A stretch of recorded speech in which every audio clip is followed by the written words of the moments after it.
Bom dia, hoje são 23 de setembro de 2024, são 10 horas e 6 minutos em Portugal continental.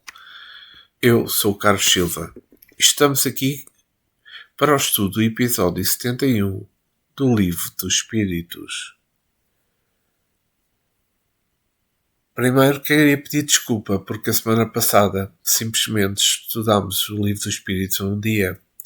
Só que eu tinha previsto também uma live sobre o acaso e ela não foi efetuada devido a problemas informáticos que eu tive.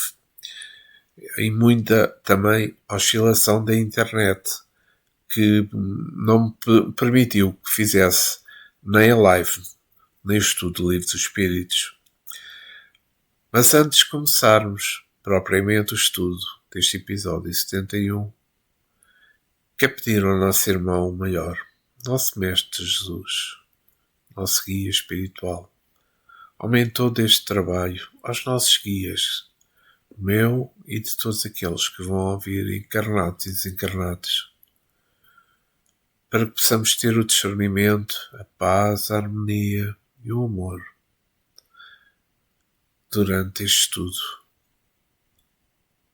e que permaneças connosco para que tudo corra bem. Obrigado, Jesus, agora e sempre, que assim seja.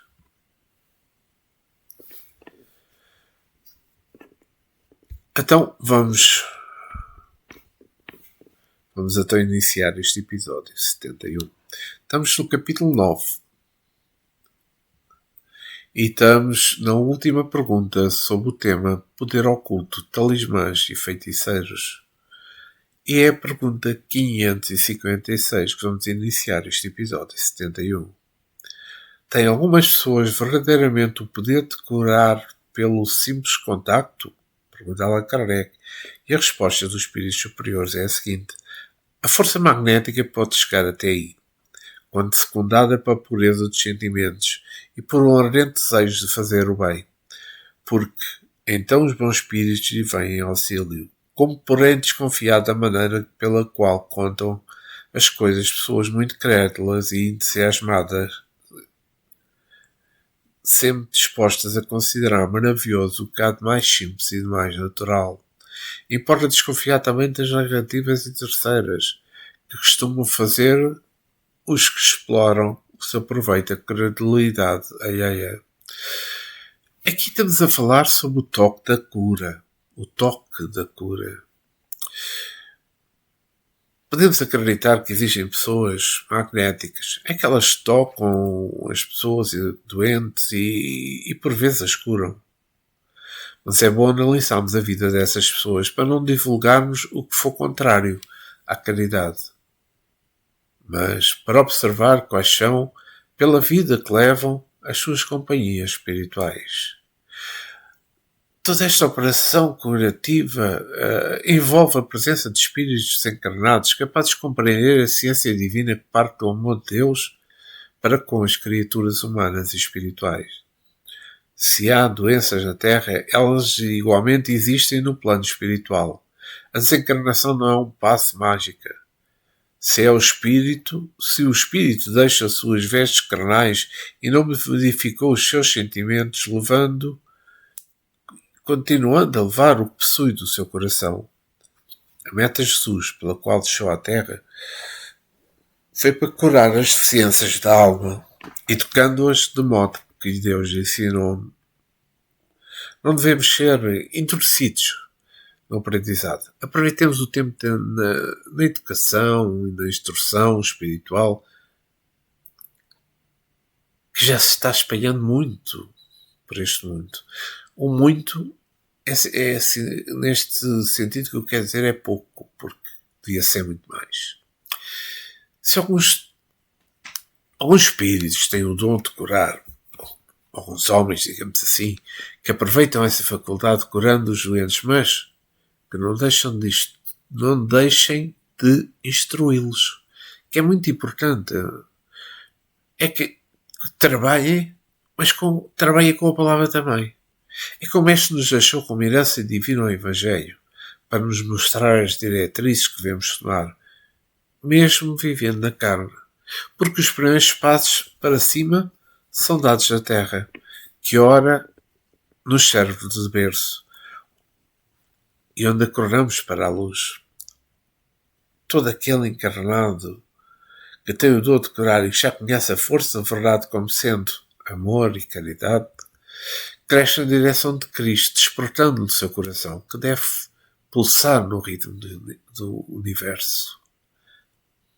Os médios, curadores cheios de ilusões que sofisticam os seus gestos para impressionar os doentes, que fogem à naturalidade e que recebem a recompensa em troca de curas que não fazem, são os falsos profetas. Aqueles que estão mencionados no Evangelho, falsos profetas. Não devemos dar crédito a pessoas que falam muito de Cristo, mas não seguem. Não seguem os seus passos. Falam às vezes do amor, mas porém não amam. Dizem coisas bonitas sobre a caridade, mas não são benevolentes. O toque cura destes tipos são negativos. Podem até aliviar os doentes pela fé que os próprios doentes tenham, porém causam distúrbios maiores nas suas intimidades espirituais. Esses irmãos devem ser instruídos na doutrina que não se... Como é dizer? A doutrina que não vende os seus dons e que não especula as suas forças. Esses métodos são dotados de uma força magnética por provas e devem dar graças a Deus pelo seu sustento. O Senhor os dotou de certas inteligências, pernas e braços para trabalhar, para que vivam do suor do seu rosto. Não devemos entrar nas tentações de certas influências malfeitoras. Importa igualmente desconfiar das narrativas interesseiras dos instrumentos de espíritos levianos. Espíritos sem as devidas responsabilidades para com o trabalho glorioso do nosso Senhor Jesus Cristo. Todo aquele conversador em demasia deixa escapar nas suas narrações algo de inverdade, por não ter tempo de analisar o que fala. E vamos para o outro tema. Bênçãos e maldições. Pergunta 557. Podem a bênção e a maldição atrair o bem e o mal para aquele sobre quem são lançados? Olha bem esta resposta dos espíritos superiores. Deus não escuta a maldição injusta, e culpado perante ele se torna o que prefere. Como temos os dois génios opostos, o bem e o mal, pode a maldição exercer momentaneamente influência mesmo sobre a matéria. Tal influência, porém, só se verifica por vontade de Deus, como aumento da prova para aquele que é dela objeto. Demais, o que é comum é serem amaldiçoados os maus e os abençoados os bons. Jamais a bênção e a maldição podem desviar-se da senda da justiça e da providência, que nunca fere o maldito, senão quando mau, e cuja proteção não acoberta, senão aquele que a merece. Aqui nesta pergunta 557 falamos sobre bênçãos e maldições. Vamos lá ver. O responsável por tudo e por todos os acontecimentos e todos os acontecimentos que acontecem, como é óbvio, são os pensamentos. Tanto as bênçãos como as maldições são forças mentais que se concentram na mente por força dos sentimentos e são emitidos para não em direção àqueles que propomos ser o alvo das nossas intenções. Tanto uma quanto a outra somente se inserem na criatura avisada se Deus permitir. É que se desejamos o bem a certa criatura e ela não merecer o bem, as forças por nós endereçadas se desviam do seu caminho e serão direcionadas para onde encontra sintonia. Isto igualmente acontece com o mal. se o desejamos a certa criatura e ela não merecer esse mal, se não tem de passar por essa prova, esse mal é desviado para os lugares que lhe cabe atingir. Tanto as vibrações do mal quanto as do bem voltam sempre por onde foram gerados, beneficiando da sua fonte ou prejudicando. O homem deve esquecer as maldições, atos nascidos de mentes enfermos, que causam mais perturbações em quem a deseja. Quem conhece Jesus desconhece a desarmonia. Trabalha sempre gerando bênçãos. Com os pensamentos, com as palavras, com as obras, integrando-se cada vez mais na fraternidade coletiva, onde respira a paz para o seu próprio coração. O amor constitui uma fonte de felicidade mostrada por Jesus, algo da vida maior. Escutemos o que diz o Mestre à mulher de Samaria. Aquele, porém, que beber água que eu lhe der, nunca mais terá sede. Pelo contrário, a água que eu lhe der será nele uma fonte a jorrar para a vida eterna. Isto no Evangelho de João.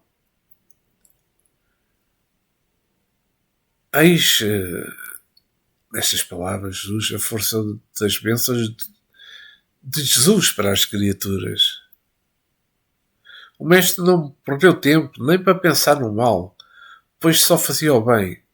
A doutrina dos Espíritos veio reafirmar os ensinamentos de Deus, de Jesus, perdão, e de fazer o bem em todas as direções que puder alcançar a todas as criaturas.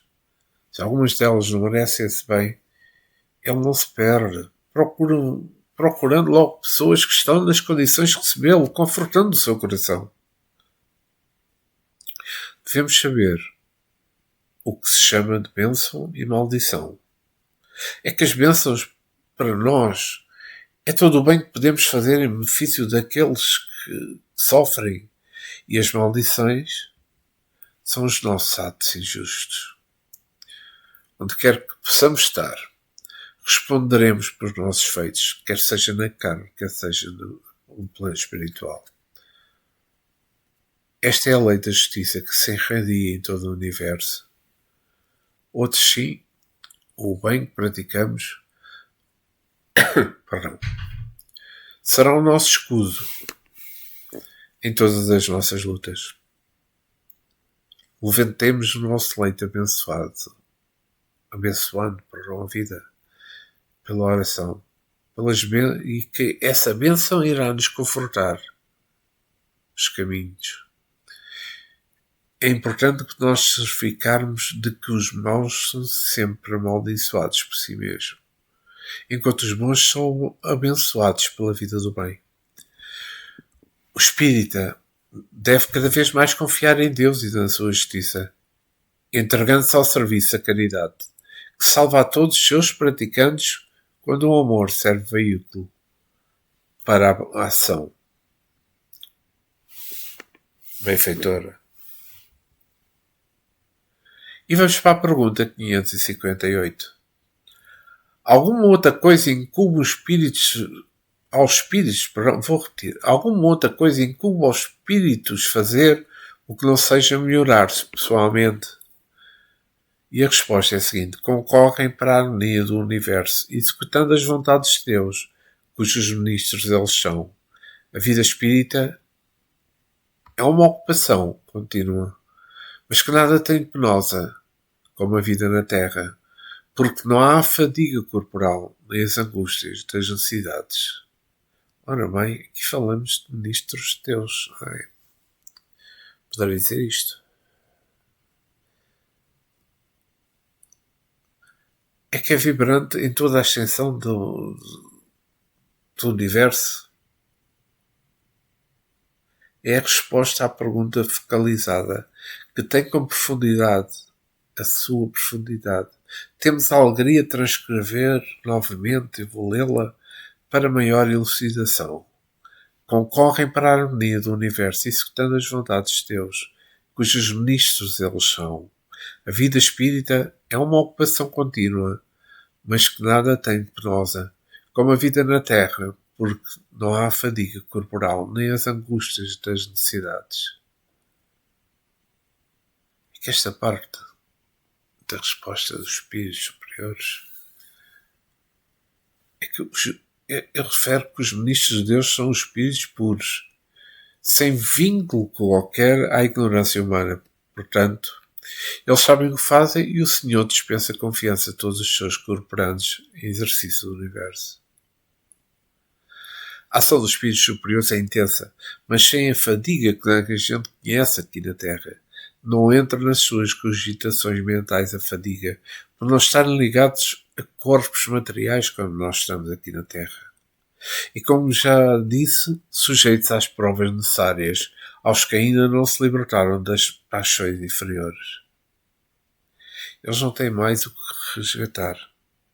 Não existem em seus caminhos as provas que nós agora na Terra enfrentamos para o devido despertamento das qualidades espirituais que todos possuímos. O trabalho os motiva para a alegria, com o prazer na cooperação ao Pai, que é tudo que manda. Esses espíritos da confiança de Deus, sob o comando de Jesus, obedecem às ordens do Mestre, que as recebe diretamente de Deus e as espraia na terra, quando se trata de serviços neste orbe. Quando partem para outros mundos, o comando é a guia espiritual daquelas regiões. Há uma coisa que é importante, é que ninguém foge à ordem e à lei asseguradas pela disciplina, regida pelo amor. Todos os que vivem e agem sem qualquer parte na criação precisam dos outros. Somente Deus é soberano na sustentação da vida. No entanto, poderemos ser, por exemplo, um ministro do Senhor. Basta que nós possamos crescer compreendendo o trabalho que devemos realizar. Basta que nós possamos crescer no amor para amar sem distinção, desconhecendo o mal dentro de nós, para compreendermos porque existe a desarmonia nas mentes que procuram acordar para a realidade. De partida, temos que começar a ser um ministro no nosso lar, sem imposição aos que vivem sob a nossa proteção, deixando desfazer em todo o nosso ser o perdão, a fraternidade pura. E não nos esqueçamos do trabalho honesto. Eis os primeiros passos para que possamos ter em mãos a confiança de Deus para outras etapas de serviço. Não julguemos ninguém. Ajudemos a todos em silêncio. Não deixemos ver uma mão o que a outra faz. Além do ministro do mar, existem em toda a vida muitos e muitos outros ministérios, e todos se movem pelo amor que se possa oferecer às criaturas e às coisas criadas por Deus. Temos que... Isto, o que é que faz num contexto geral, é que obriga-nos a necessidade de crescer. A compreensão mais profunda das nossas obrigações para com o Senhor, mas também com a sociedade. Há uma coisa que todos sabemos, é que quanto mais elevada é a criatura neste ou noutro mundo, mais realizações tem para fazer, sem tristeza, sem fadigas, sem angústias, porque o amor cobre tudo e transforma todas as contingências do mal em operações do bem, para a felicidade de todos. Por isso o apóstolo João disse: Deus é amor. E vamos continuar com o tema bênçãos e maldições. Na pergunta 559, também desempenham função útil no universo os espíritos inferiores e imperfeitos? Esta pergunta de Kardec é para lembrarmos a todos aquilo que já estamos. Porque ao fim e ao cabo estas respostas nós já sabemos, não é? E os espíritos superiores respondem, todos têm o dever-se a cumprir. Para a construção do edifício não concorre tanto o último dos serventes de pedreiro como o arquiteto. Estão a ver, é que isto, eu acho que na pergunta 540 já foi dito isto também. E esta pergunta 559 falamos da utilidade dos espíritos inferiores e imperfeitos. É que há uma coisa que todos nós já sabemos. Espírito algum fica sem as bênçãos de Deus, onde quer que seja. Todos se movem pela vontade daquele que os criou. Os espíritos não desconhecem que as almas foram criadas simples e ignorantes. É justo que nós compreendamos a necessidade de que elas despertem para a vida maior.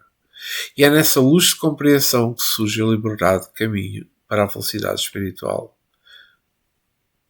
E ao compreendermos isto, quer dizer que já estamos a ultrapassar essa fase de espíritos inferiores e perfeitos. Como diz os livros dos espíritos sobre os espíritos inferiores e imperfeitos, são comandados por Deus, pelos seus agentes mais próximos, para executar as suas obras na sua casa universal. Todos têm deveres a cumprir. E isso faz mesmo que sejam inconscientes. Quanto mais dentro de todos pensam o que fazem, o que desejam fazer, como se enganam. O universo, se podemos chamar assim, toda a criação, tem uma direção espiritual correta e pré-estabelecida por leis. Já sabemos isso, já falei várias vezes. Leis essas vigiadas por espíritos puros, interligados ao Criador que a tudo percebe, por sentidos que escapam a nós, homens na carne. Ninguém em relação a Deus faz a sua própria vontade. Sem a permissão do Senhor nada se faz da vida. Para a construção de um grande feito, milhares de mãos operam, desde os serviços mais simples aos mais elevados. Assim é na casa do Pai. Todos têm a obrigação a realizar. E isto compete a todos nós. Todos nós entender o que se deve fazer como tarefa útil. Quem pensa que está destruindo, constrói na junção da própria obra. Nada se faz sem utilidade. Estamos escrevendo, por exemplo,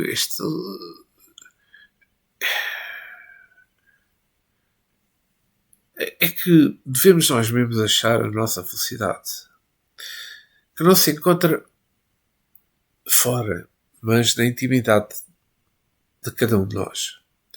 Somos revestidos por casca.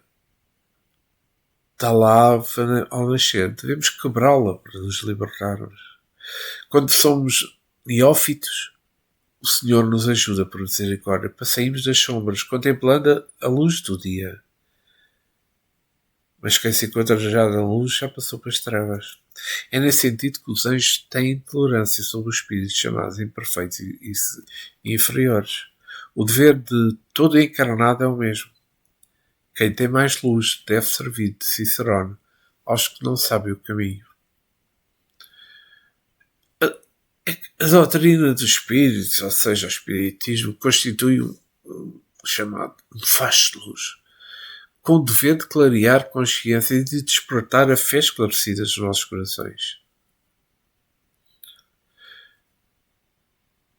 Eis que surge para os homens a oportunidade de compreender a lei de Deus com mais profundidade, por intercâmbio espiritual, ao qual serve de instrumento os novos profetas que o progresso fez-me dar um nome para médios. O futuro pode fazer mudanças, mas o trabalho é o mesmo, ou seja, sempre alcançando a maior perfeição. A luz está cada vez mais intensa nas consciências dos homens.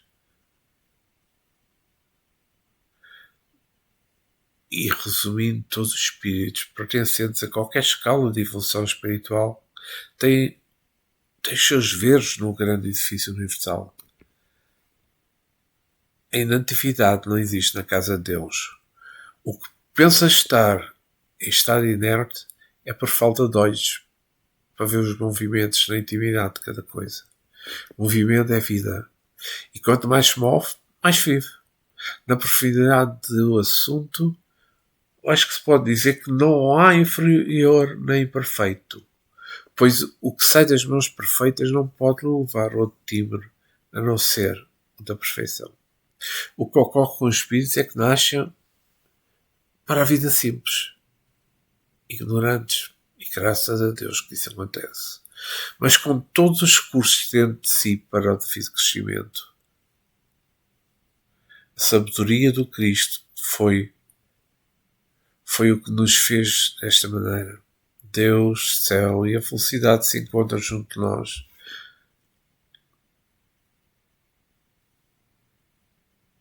Na cidade de luz do coração. E vamos à pergunta 560. Tem atribuições especiais cada espírito? Aí uma pergunta curiosa, mas é importante ouvirmos. Todos temos que habitar em toda a parte e adquirir o conhecimento de todas as coisas, presidindo sucessivamente ao que se efetua em todos os pontos do universo.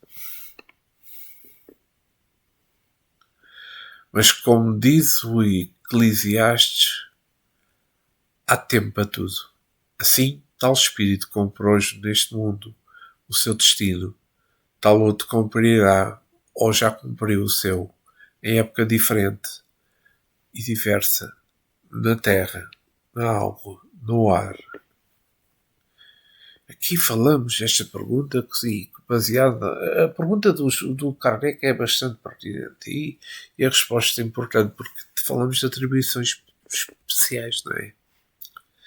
Está a ver. Os espíritos não têm atribuições especiais. Não há nada especial em cada um.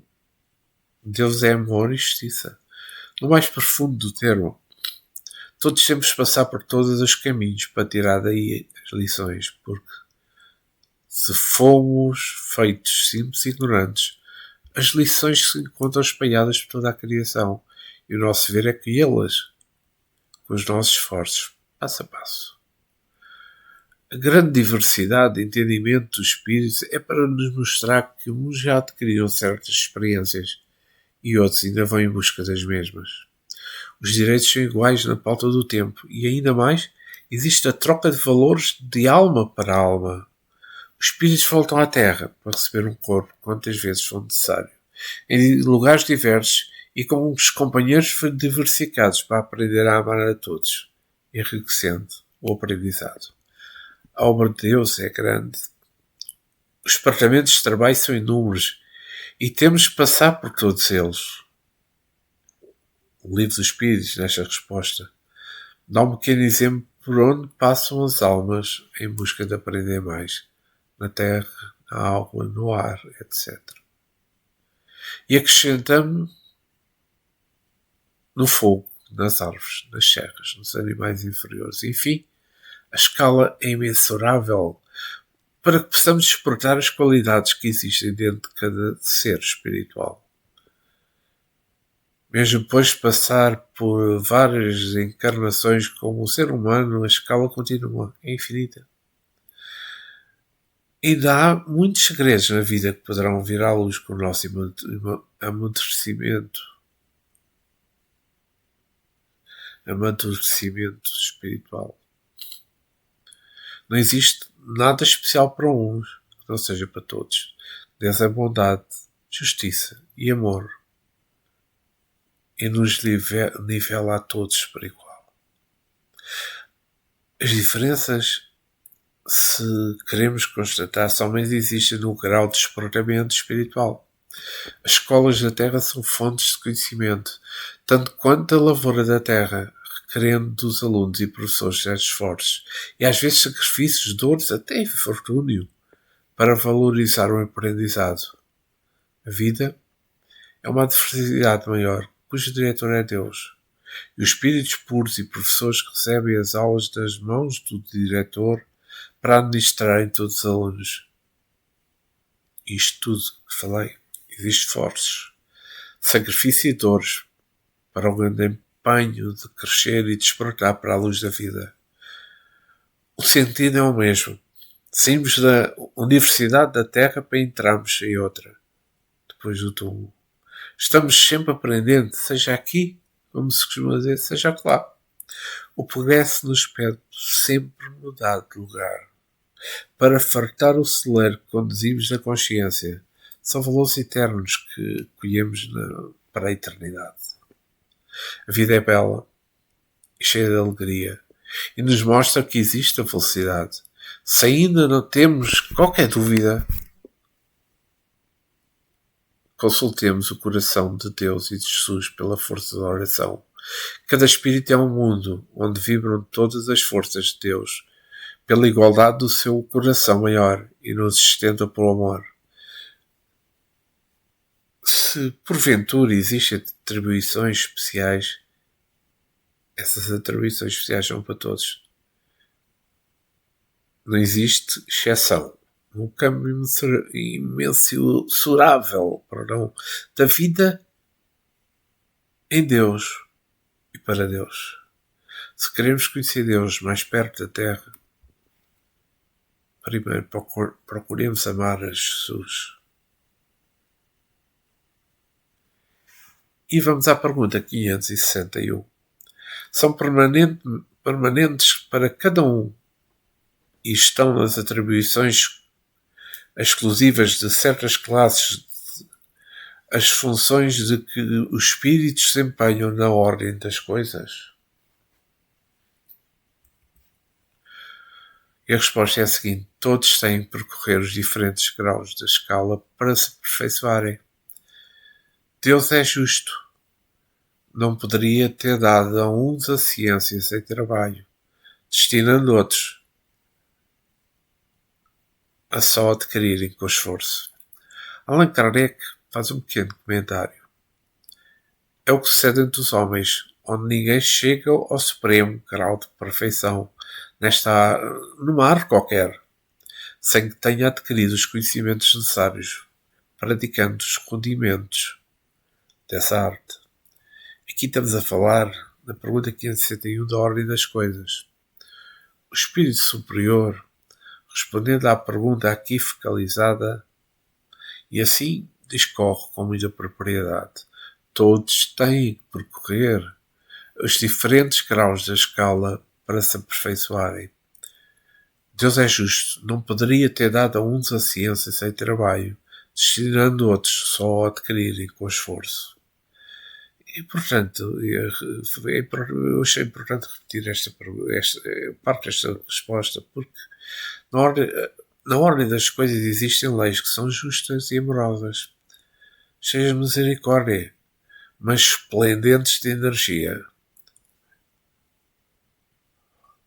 A educação não é sinónimo de violência, mas deve estabelecer o equilíbrio nas criaturas para a paz de todas elas. Todas as coisas foram estabelecidas por variados espíritos superiores, em todas as escalas a que pertencem, foram dirigidos pela força soberana. Se queremos, vamos buscar a afirmação valiosa na carta convertido de Damasco aos Hebreus.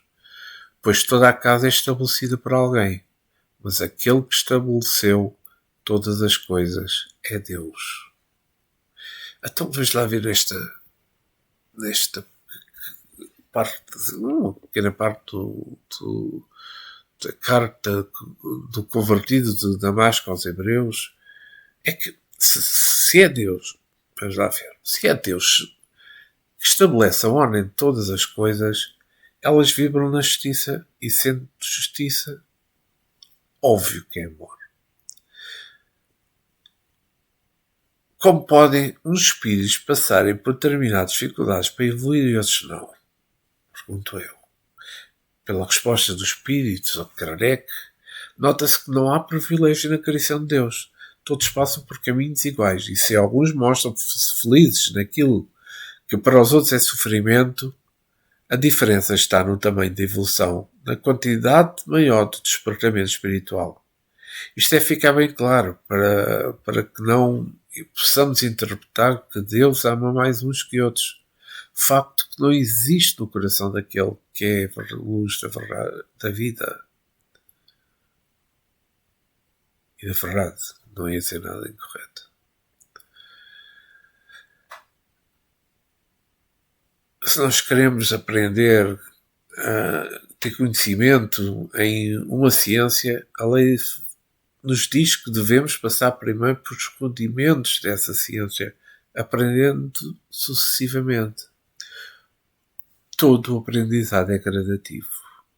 O tempo, o espaço nos marcam as atividades e enquanto não nos tornemos espíritos puros ainda, precisamos dessa relação de tempo-espaço na marcação dos nossos próprios passos.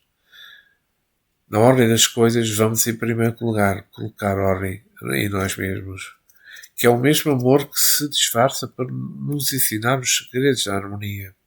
Se todos temos que percorrer os diferentes graus da escala evolutiva, sejamos nós quem sejamos, eu, você, o outro, aquele outro, seja o que for, temos que passar pelos mesmos sacrifícios,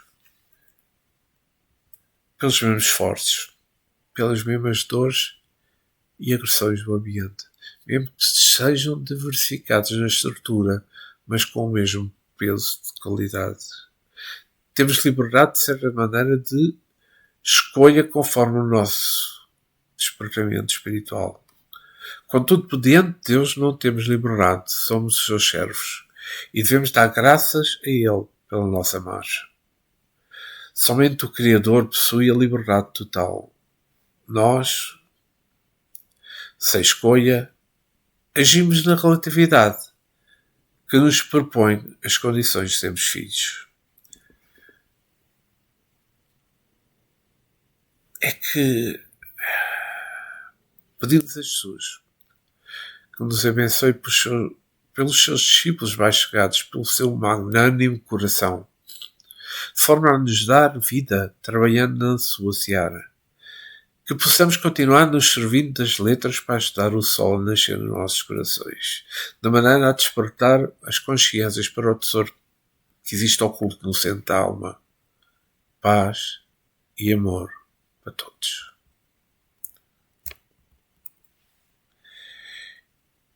E então, vamos chegar ao fim deste capítulo 71.